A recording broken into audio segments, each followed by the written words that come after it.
good afternoon, everybody, and welcome to Fundraising BIDness Talk. This is episode 69, actually, 69. Wow. My name is Patrick Cyber. I'm the owner and lead auctioneer here at G Events LLC based in Beaverton, Oregon. And it is always great to see everybody. I want to encourage you as you tune in, if you could do me a favor and drop a hello, say, let us know where you're tuning in from today. We always love to hear and see where our friends are coming in from, usually all around the country, which is fantastic. And then also always feel free. I mean, this is a talk, just a chat, and we love questions. So feel free to ask any questions you're interested in from our guest or from me or just anything. Type them in there. We'll be able to see them throughout the show, and we will address them as we can. So, hey, we've got a fun and interesting topic to talk about today is consignment. And I've got to know our guest over the last few months and have been impressed with what he, not only his background, but what he is trying to do to help us in the fundraising auction business for our clients, the nonprofits, and really providing an incredible, what I think is really unique. So I want to welcome the co-founder and CEO of LuxGive, Mr. Nicolas Meakins. Nicolas, how are you, my friend? I'm very good, Patrick. How are you? I am outstanding. It's great to see. It looks like it's sun shining up there in Canada today. Is that a fair statement? We've had a lot of sun, actually, this summer. It seems like everyone thinks that all we get is snow. We do only get snow for about 4 months a year, and we get very tired of that very quickly, but our summers are incredible.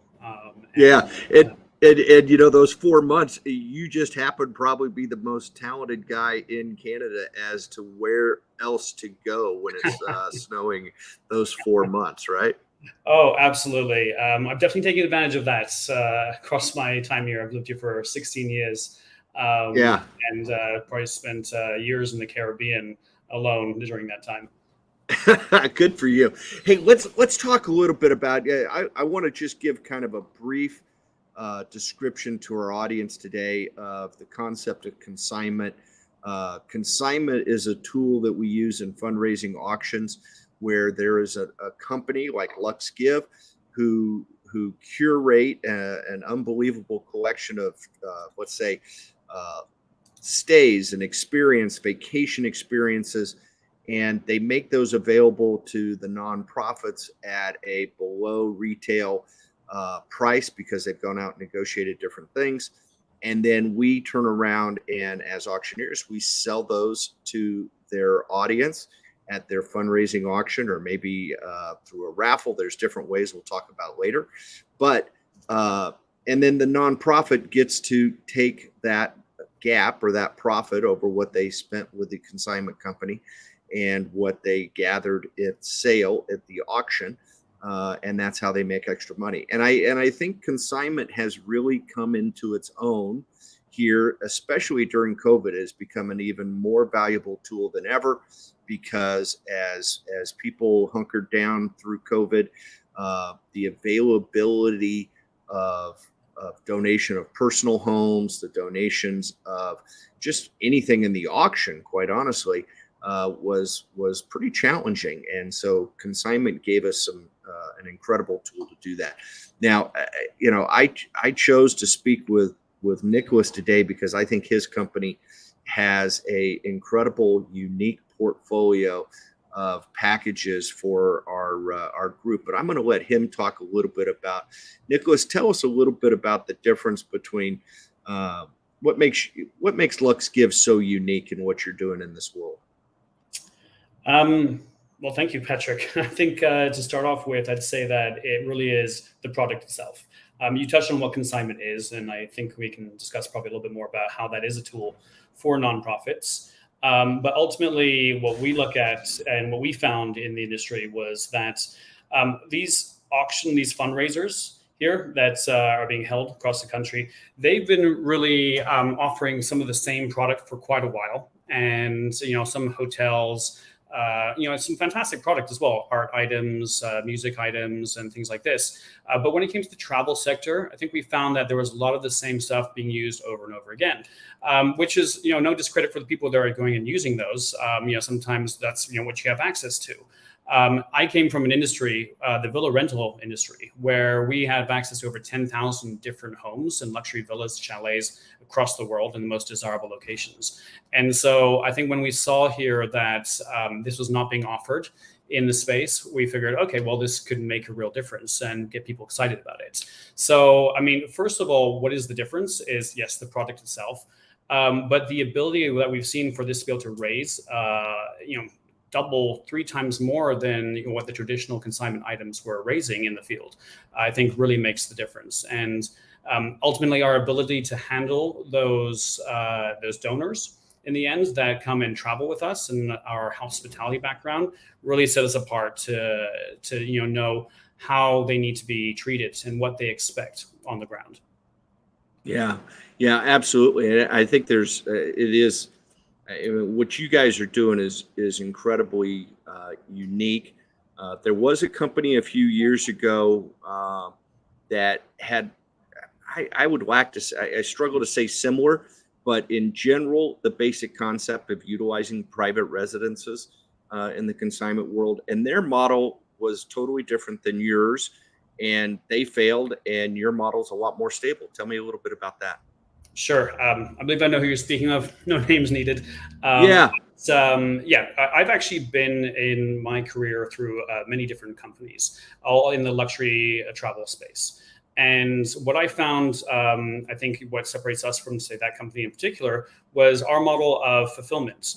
We don't go out and take leases on homes, on private residences. We don't have this ongoing cost that we have to go and fill those dates in order to be able to turn over just even a bare profit or not make a loss. So ultimately, what we use is professional property managers around the world. There's a reason why we have access to over 10,000 homes. So they're not our homes. We're not multi-billion billion company here. We're something that has these homes all around the world. But we have these relationships with these professional property managers that we leverage to get better, below fair market value pricing on them, so that we can offer them to our donors, to our nonprofits.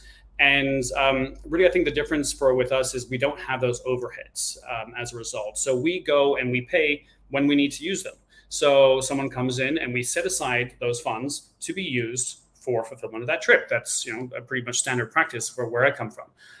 Where we would fulfill all of our trips, within a limited amount of time. Here, there's a much longer period of time, and I think the problem became with some of these other companies that they had these ongoing expenses. Then they had issues with availability because they were trying to cram everyone into these homes because they had to fill them up to be able to turn over a profit. We don't worry about that. We don't worry about the logistics. We don't need to worry about the linens, being used, the shampoos, where they're being kept. If the AC breaks down, the maintenance person on call, that guy's sick, who's a secondary person. Every single one of these markets poses its own the logistical problems, and having local suppliers that we trust on location is really the answer to that for us. It's not going and trying to do everything ourselves. It's knowing the people that we can trust and the best ones in the business for that, who will handle our donors on location and take care of the properties so that when we do go to use them, they're in top shape. Yeah, and that is absolutely, from where I sit as an auctioneer, that is incredibly reassuring. I just feel so much more confident in your model. I quite honestly didn't understand the model of the previous organization. And I think we all kind of got gun shy, and what I've heard you speak about and what I've seen. And one of the things, Nicolas, that sticks to me is that you've been in this luxury villa industry for years, and it's now you're bringing it to the nonprofit and fundraising auction industry. Is that correct? So we don't want to necessarily look at just the last several years that LuxGive has been going, but we're tapping into you as an expert in this industry for the last, 15, 20 years? Oh, absolutely. It's been myself 16 years. But if I look at it's funny, we're doing this exercise with the other co-founders, and we're saying, okay, how many years combined experience? And we're like 65 years. Like, oh, wow, that sounds like we're old.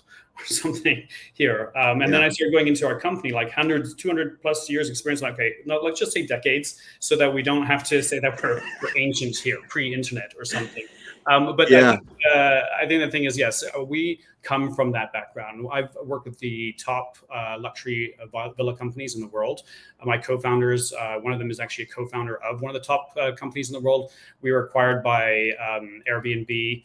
For one, that's now Airbnb Lux. There's another one that was acquired by Accor Hotels. So we set up these companies and we delivered this top product to over 250,000 guests during that period of time.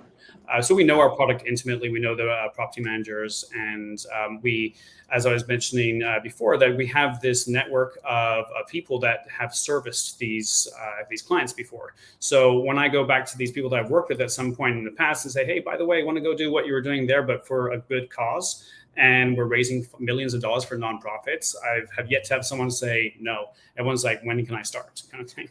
Yeah, that is just awesome. So, I mean, I love the stability and the history, and what makes, what sticks out to me, Nicolas, is that the people that you're working with are used to working with a very high end clientele. Yeah, I mean, this is not the people that are looking for the week discount at the Fairmont or something like this. They're used to dealing with people at the very high end. And I think for us as auctioneers and our nonprofit partners that we do events for, the people who purchase these high level packages and are making a difference for these nonprofits, they're very affluent people and they need that level of service. And so it is, they expect it and they're excited about it. So it's fantastic. Mm-hmm. I'm so fired up. I want to make sure that I have this up on the screen a lot today, because I think your website and the explanations and all the information that you have on there are just outstanding. And I think they're representative of the type of work that you're doing, Nicolas. It's fantastic. So I want to make sure our listeners and watchers go to the site and check it out. Let's talk a little bit about the difference between private residences in consignment and then the traditional consignment packages that we see that might be a 2, 3, 4 night stay, 5 night stay, maybe a week in a hotel in a different destination, whether it's international or local, versus being in a private residence, right? The private residence gives us so much more flexibility. Most of the time, I would say that these packages, you can create a package for multiple guests. Like maybe you want to take 2 or 3 couples or a family of 4 or 6 or something like that. A lot easier with the private residence concept than the hotel concept. Correct? No, absolutely. I mean, there's multiple differences. In fact, when I first came into the villa rental industry, I remember asking as a salesperson there, so what is this exactly? What is a private residence? I think this is pre, Airbnb had sort of normalized almost having like going into someone else's home. Obviously, this is a much higher level than that. And if you take these private residences that we work with, ultimately it starts from the fact that there are many wealthy people in this world that go and buy a home abroad and spend 2 weeks, 3 weeks, sometimes a month there, but not much more usually. And in order to offset the costs of maintenance and sometimes even just the payments of it, what they started doing was renting these out. They found that there was demand for people who were going abroad who wanted to stay outside of a traditional hotel. And these are multi-million-dollar homes, each one of them. And even on the smaller scale, you're talking about multi-million-dollar homes. We have in our collection private islands, Sir Richard Branson's islands that we can have access to and things like this that host 36 people. But wow. Yeah. Ultimately, the difference, I think, here is that you have, instead of going, and I always used to say this to people I would speak to try and tell them what the difference was.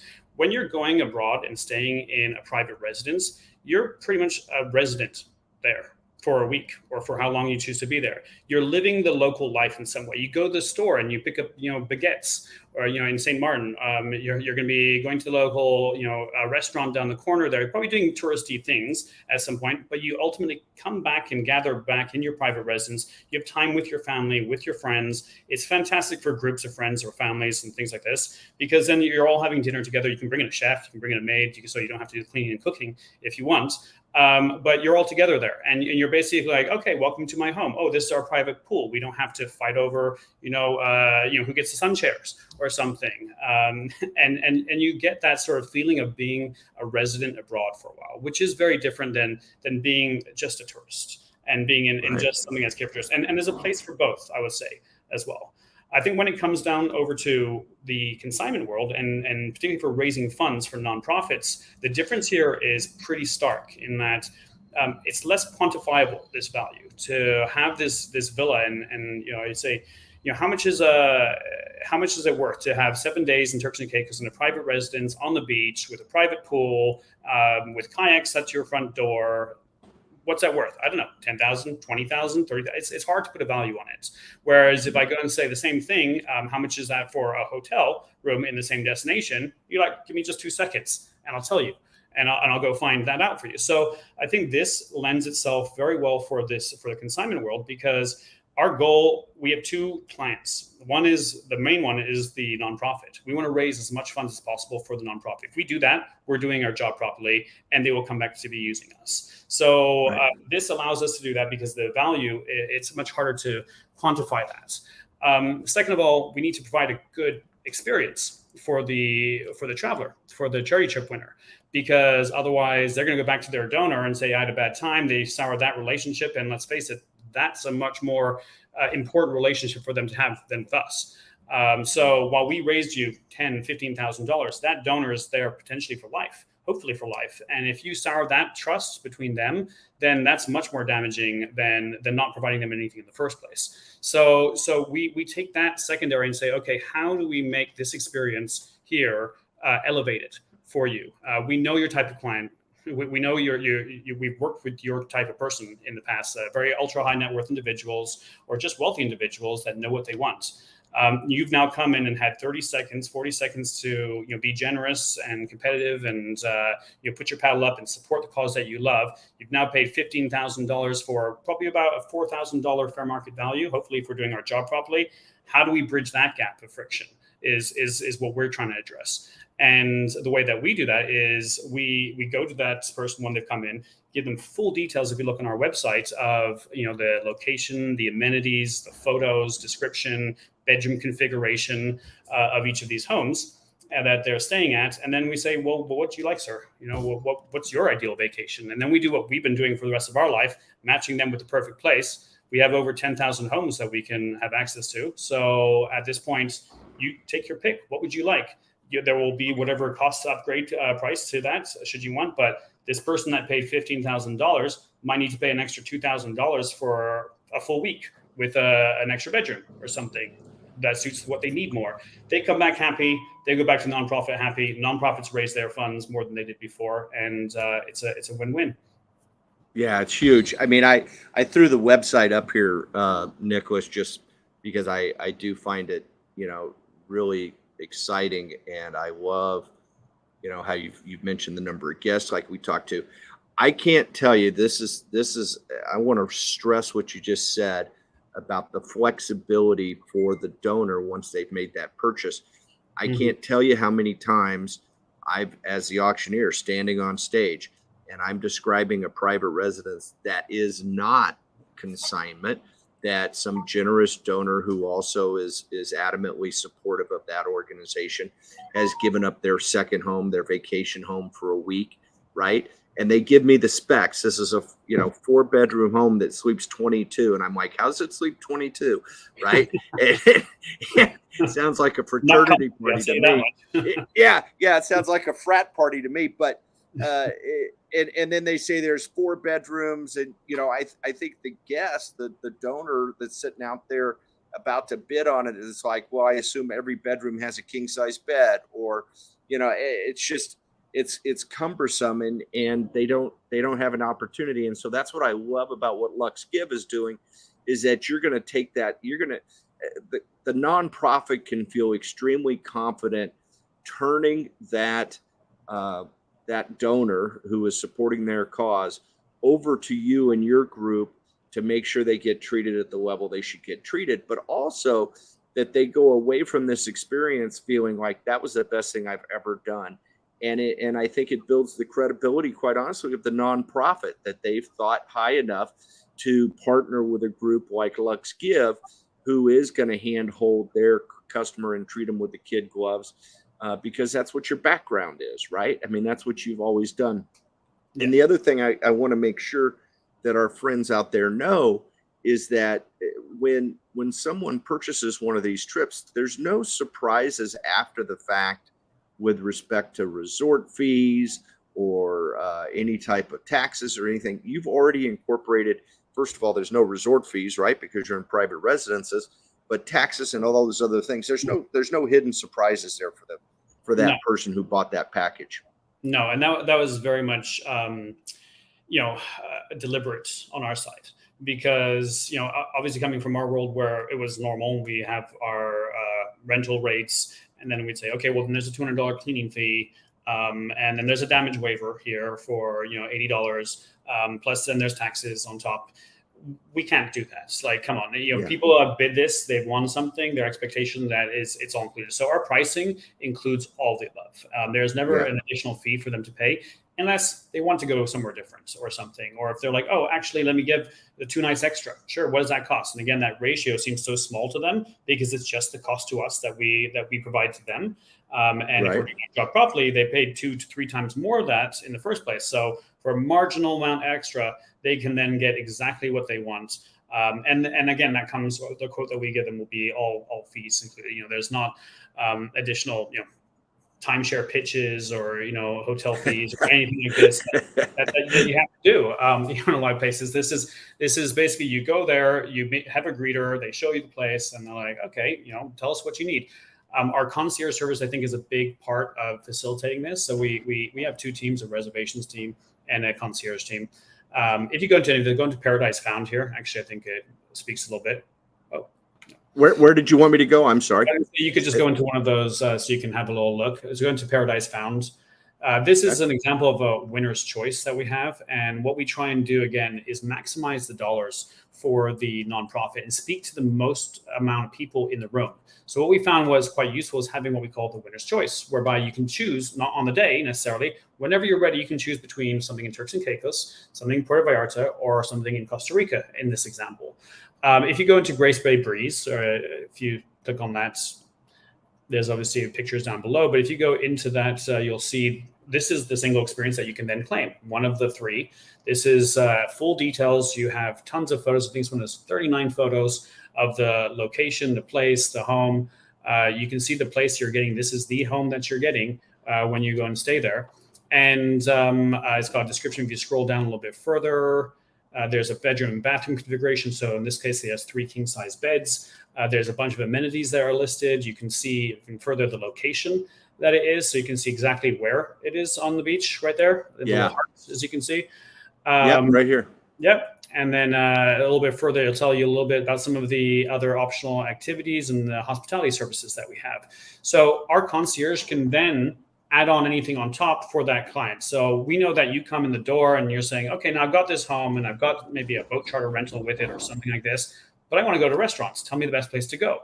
I need to get to the villa. So let me get a transfer, or do I want to get a car rental? We can, again, with our trusted suppliers on location, sort them out with everything from start to finish. So we'll tell them, like, look, when you get to the place, you kind of want to have pre-stocking of groceries, because the first thing you want to do when you step off a plane is not go to a grocery store, unless you're that kind of person. Sure. I know me. I want to go straight to the villa. I want to open up a nice soft beer and sit by the pool, put my feet in the pool after a long flight. And then so that's what we provide with them, just advice on making that trip special. You want relaxation, we'll get you a masseuse in house, and we'll have spa. You'll have your massage on the deck there with the water, in your view, and any tours and activities that we can kind of recommend for you. So I think that's a big part of it as well, is making sure they know they're handheld when they go and experience these services. They're all with vetted suppliers that we've worked with before, so we know they know how to handle VIPs. And everything that comes along with that.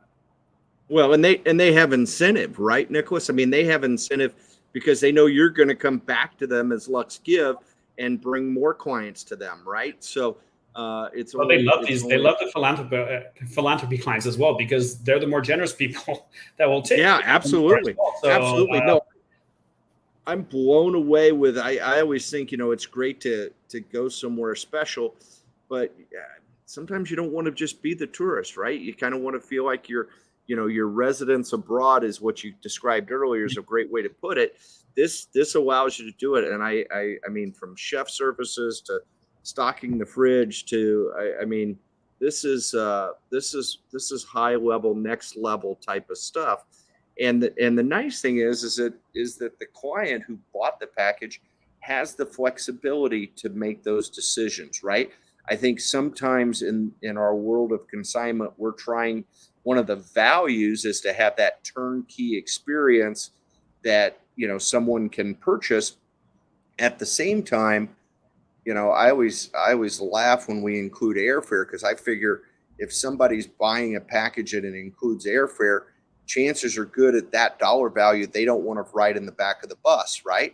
They may want to ride up front. They might want to be in first class. Maybe they have access to charter, whatever it is, right?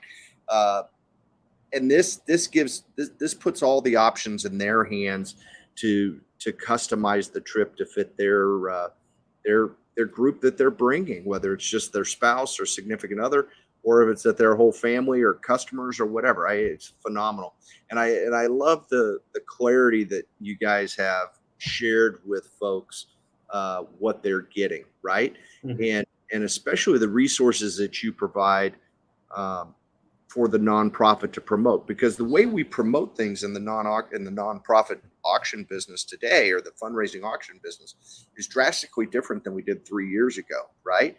Because we're much more adept in our industry to promoting things online in advance of the event. Maybe we even open the bidding in advance of the gathering event. And the fact that you've provided such elaborate marketing materials really will help build that value, right? And I'm Mhm. always concerned because we talked about it a second ago, and uh, we talked about how when I see that I'm just going to throw out there the Fairmont package that I see a lot, have sold to quite a few of them myself as an auctioneer. But when I see that, I can almost see the audience going to their cell phones and going to the website and figuring out what the price is, right? Yeah. And there's so many factors there. It is never what it should be, right? Because they don't put any value on the flexibility of when you can go and all these different things. It's this Yeah. this is I think this is an incredible tool for our nonprofit partners to use in their fundraising auctions. I'm really Absolutely. excited about what you've done with LuxGive. Thank you. And one thing I would just add as well is obviously these are private residences here, which means they're unique. There's one of them, and meaning there's only one set of availability for each set of dates, which is something we run into as well. What if I want to go over Yeah, those dates, but they're booked? And that's where we can dip into our 10,000 homes and be like, hey, look, we have this one here, but we have also another 200 properties that we represent in Turks and Caicos. There's probably another 40 of them on Grace Bay Beach. Let's find something that works for you, because you are not always flexible, especially when you've got a big group you're trying to plan around. This isn't just me, skipping town for a little bit or something for a couple of days. This is going abroad a lot of times. And there's planning that comes along with that, and you want to make sure that that's suitable for you. And a lot of time that comes around to dates, especially when you're trying to coordinate with a group, and trying to force everyone into very specific dates sometimes won't work. So right. if you come back to us and say, hey, these are the dates that we want, we're going to go and check the properties and be like, well, look, this one's not available for those dates. If you can move it here and here, it's available. But let me find you something that is, and let's see if this will work for you. And we'll try and find something comparable. In some cases, it might just need to be an upgraded one or something, but we're always getting very transparent about it. They see all the details, all the photos, all the location amenities, and so then they know what they're getting into as well with that. And hopefully, our goal is to be able to fulfill all these trips for them with everyone being satisfied. And We use a metric in the industry called NPS. This is from the hospitality industry, the Net Promoter Score. This is basically a gauge for how well you will be promoted based on your service. And the average in the industry is well below 60%, and we're above the 70% mark ourselves. Wow. So we are proud of what we do, and we really go the extra mile, and we're fighting the friction sometimes of like people overpaying, but we're buffering that, I guess, with the, hey, thank you for your donation for this great cause, and what can we do to bridge that gap? Right. Yeah, no, this is phenomenal stuff, and I think it's something that we in the industry needed and should embrace. I mean, it's as I always say, it's not for everyone, Nicolas, right? Because I mean, you are definitely catering to a high-end market, but I think there is an opportunity here that is very, very unique, and I think our nonprofit partners need to dive into it and understand it and talk to their professional fundraising auctioneer. You guys were very visible recently at the National Auctioneers Association's conference and show, and I wasn't able to attend down in San Diego, but I heard great things, and you got to spend a lot of time around auctioneers, and the more they understand, the more they can share. So I always encourage our nonprofit friends to reach out to your professional fundraising auctioneer and ask them, what are you hearing, right? Because we do chat. We don't have any fancy metrics, quite honestly, like you're talking about in the hospitality industry, but we do have the old word of mouth, and auctioneers talk and share what they've seen work and not seen work. And also, I get calls pretty regularly from clients who have been approached by different consignment groups that maybe I'm not familiar with, and I'll throw it out in our Facebook group. And I always find it's a great resource because I don't know how many, there's 1,500 auctioneers in that group on the benefit auction side. Chances are real good that they have an opinion. Somebody does, right? And so this is fantastic stuff. Just want to say that we love the professional auctioneer, the benefit auctioneer community. It was so amazing to get to meet a lot of these people in person for the first time, because obviously we started just before COVID. So a lot of our interactions were just through Zoom, and it's hard to build a relationship and understand people. And then just the characters, it's fantastic. It was a lot of fun. It's definitely the most fun event that we've ever been to. And we know the value. We have all the stats in the back end, and we've seen that a professional auctioneer, a benefit auctioneer, raises on average $12,600 per placement, versus the amateurs raising for us $2,700. That's a huge difference.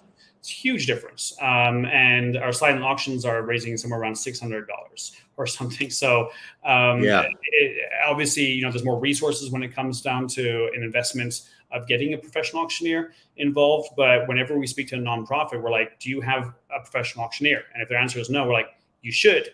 And can we introduce you to one, please? So we know a lot of them now. Yeah. So we're a big fan of the community, and we obviously help each other. We see that we're more successful, our product is more successful in events when we have a benefit auctioneer involved, and we make sure that we really pass that feedback on to the nonprofits that we're speaking to. Well, speaking of, and God bless you, because that's a room full of oxygen thieves at an auctioneer convention. There's not a lot of room to get in there. And speaking of one of our favorite benefit auctioneers, our buddy George Franco, tuning in today, and George is down in the Atlanta area, rich background in the media production and TV personality stuff, and has done a great job with his company down there. Sounds like he is a fan of LuxGives also. So that's awesome. George, thanks for tuning in, buddy. This is great. And what I think, let's give me a sense as we get closer to wrapping up here, Nicolas. Give me a sense of what are you seeing out there? What are the popular destinations? What's hot right now in the industry? We've actually pivoted a bit recently, because When we were coming through COVID, it was people couldn't travel abroad, so we had to go to more domestic destinations, and there was a lot of ski destinations I think that were quite popular. A lot of them Colorado, Beaver Creek, Aspen, Breckenridge. Now, with this desire to go abroad, we've seen that pivot to more of the beach destinations again. So we're seeing Puerto Vallarta. A lot of people are wanting to go there from the West Coast. Punta Mita, Puerto Vallarta, those are two popular destinations. Yeah. Hawaii, less so. I think that people still, irk on the travel prices to get to Hawaii, and also Right. the product there. It's just it's crazy. It's quite expensive over there, so it doesn't work as well for the nonprofits. The Turks and Caicos, St. Martin, St. Bart's, these are three destinations that are just going off the hook at the moment. And St. Bart's is probably my favorite destination in the entire Caribbean. Turks is not far behind, so I can see why. The beaches in Turks are phenomenal. The culture in St. Bart's is ridiculous. But we're also starting to see a shift to glamping, interestingly. So we've got some suppliers in Patagonia recently that we started working with in Africa.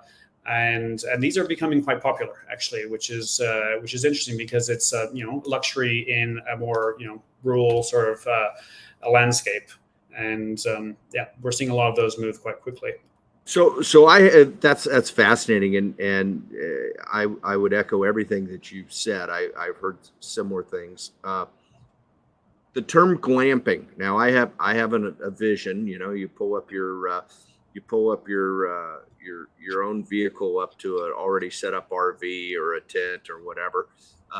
There's some wonderful glamping locations here in the Pacific Northwest and wine country, where there's like an RV park of nothing but restored airstreams. Give me a sense of what's your definition, or what does it look like, glamping trip that someone could get from LuxGive? Sure, absolutely. Well, if you want, you can even go back to the website and see Into the Wild there. Let's do. For starters. Which one am I going to? So just go back. If you go back, or if you go to experiences, sure, go back again. Go to experiences, and then scroll down. I think it's one of the first ones actually. There, Into the Wild on the far right. Yeah. Okay. So this is one that we have it's a winner's choice for 3 different locations. There are all sort of national parks in the U.S., the Yellowstone, Acadia, and Grand Canyon.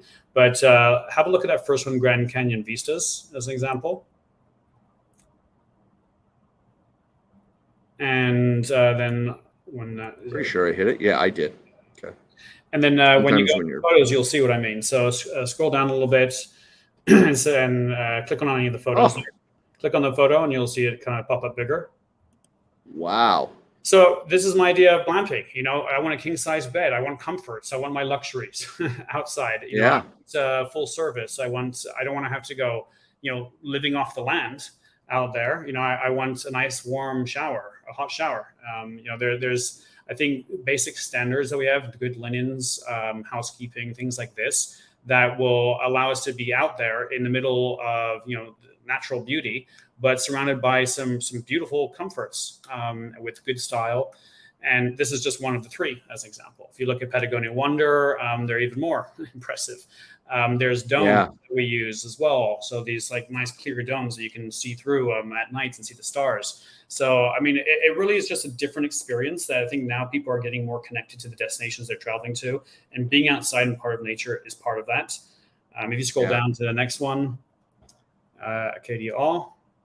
So these ones are specifically for 2 guests, where they all have sort of 1 bedroom, 1 bathroom. Scroll down, right? Location, and but we do have the option to upgrade, as an example. So we can upgrade to have 2 tents. So maybe it's 2 couples that want to go in the end. We're like, okay, well, look, let's just add another tent. Again, the cost is sort of nominal for us to do that, or we can make a 4-person tent if we want. But beautiful places and beautiful locations. Again, with the best suppliers that are very responsive.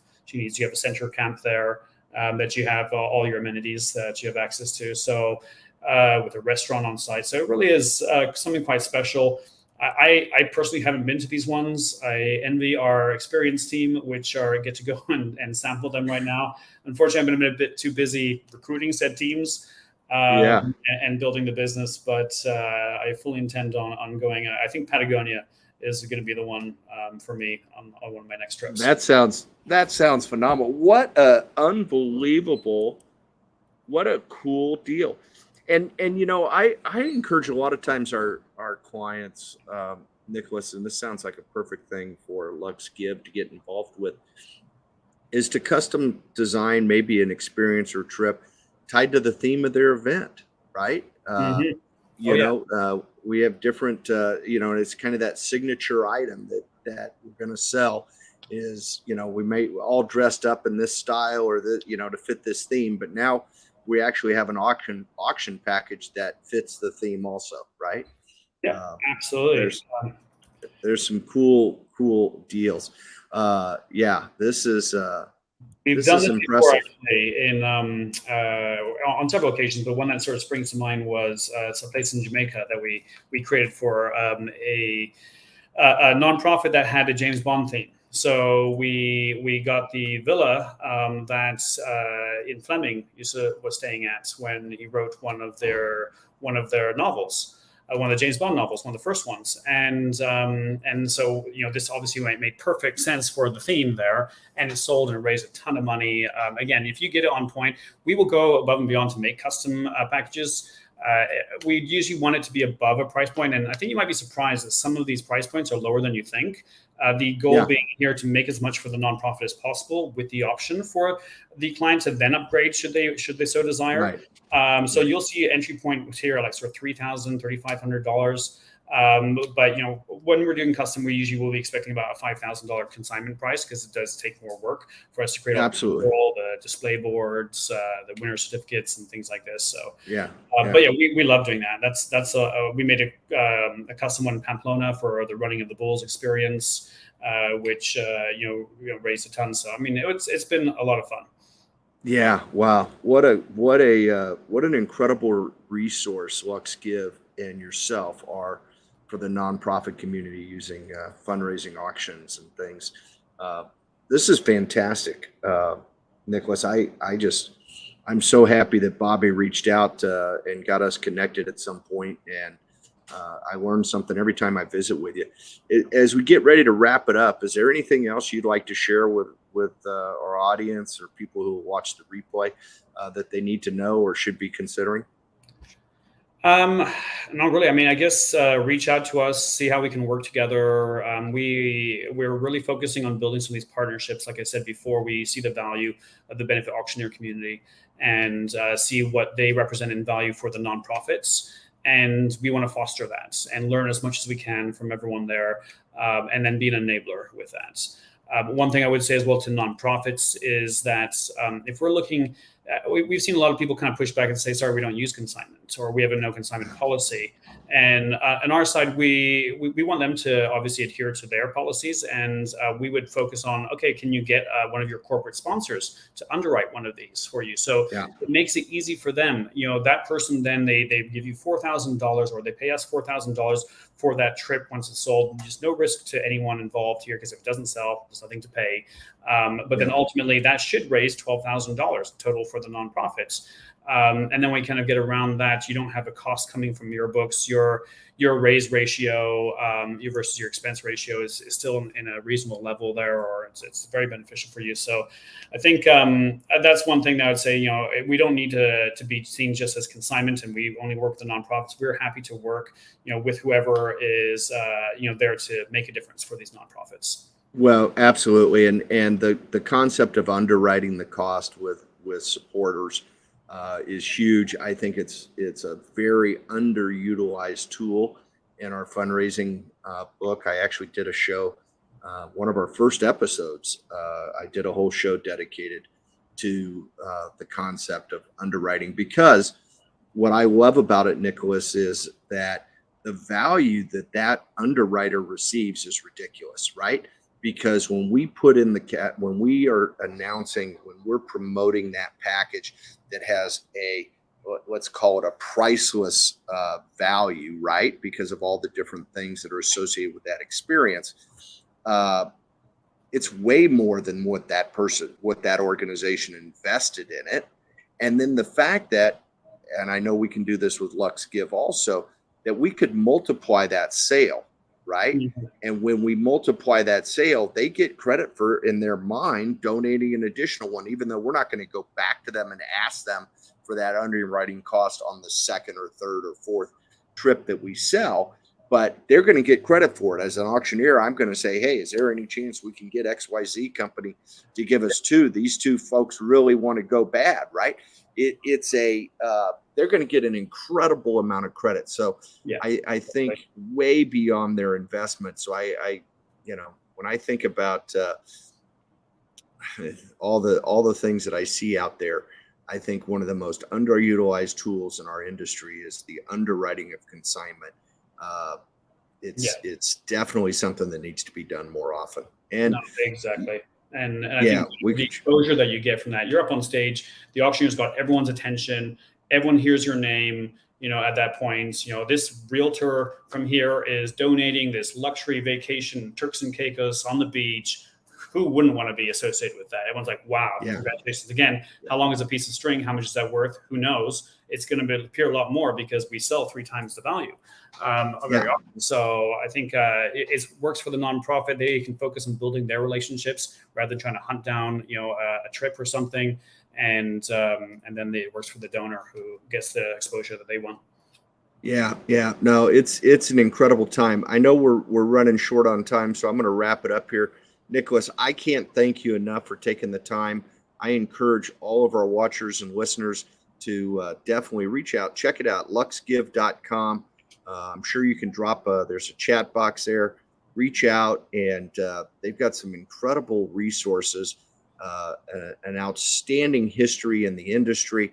They understand, Nicolas and his team understand this business, and they're doing some really cool things, bringing it to the nonprofit community. So, Nicolas, thank you so much for your time today. I appreciate it, my friend. And I can't wait to hopefully put quite a few LuxGive packages in auctions that I'm involved with here in the next few months. It would be fantastic. We'll keep chatting. Keep up the great work, would you? Lovely. Thanks, Patrick, and thanks for having me. Appreciate it. Hey, all right, folks. Want to remind you, every Wednesday we're right here. Don't ever hesitate. Wednesday, Fundraising BIDness Talk is live Wednesdays at noon. If you missed an episode, you want to replay it, go to fundraisingbidnesstalk.com. And as always, I say, it does not matter where you start the bidding, it's where you finish. Have a great day, everybody. Thanks for being here.